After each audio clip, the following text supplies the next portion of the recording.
you might. Okay, we'll go. The first step is to paint the bottom of the block with some plastic substance to keep the acid from acting on the base of the block, which would let the weight of it crush the fossils as it etches.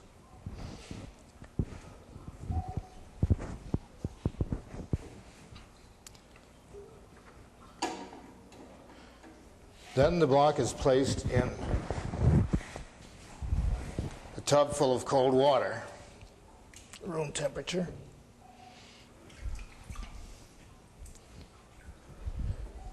And acid is added.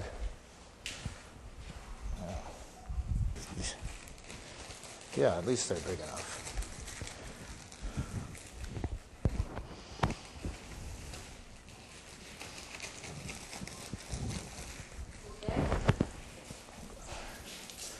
Whoops.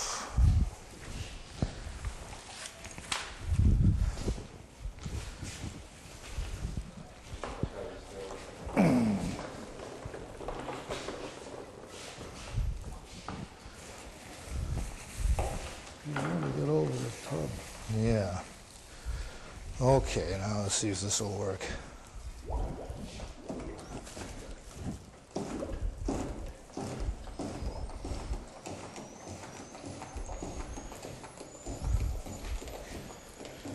And enough acid is added to make the rock fizz mildly. We do not want strong bubbles that might break the specimens as they appear.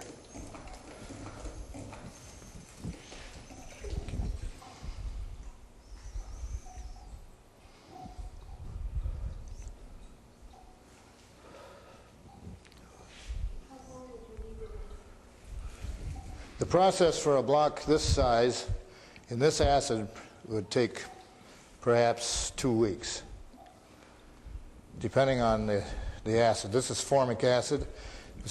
Hydrochloric acid is faster, and acetic acid is slower.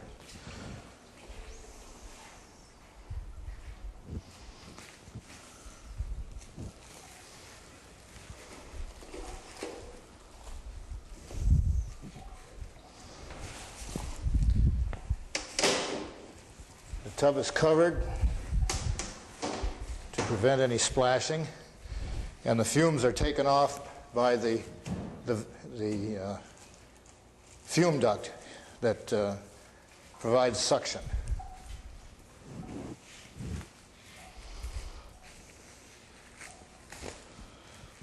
Now cut. Oh.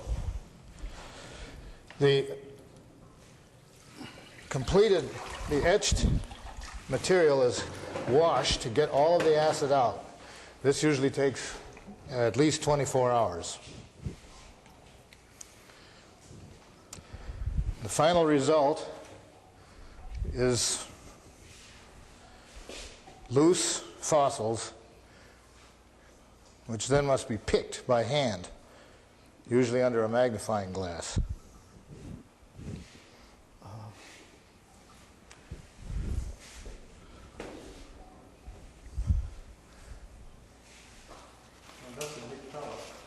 Okay.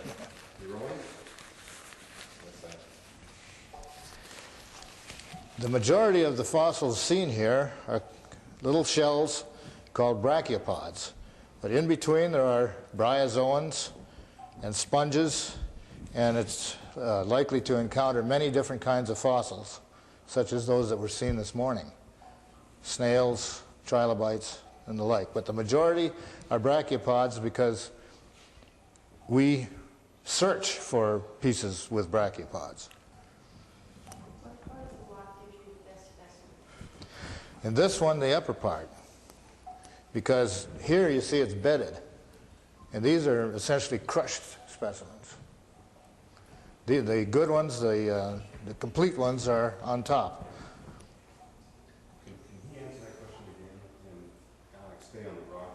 Can you use the question again? Okay. Where are you likely to get the best specimens? The best specimens in this block are on the upper part, because this bottom part is bedded and is composed mostly of crushed shells and sediment. Then on the top, you get uncrushed specimens and some very nearly complete ones at the very top of the block. There's where it takes some experience and skill to know which side of the block to paint, so which part is down. If the good specimens are on the bottom, what will happen? They'd be crushed by this part.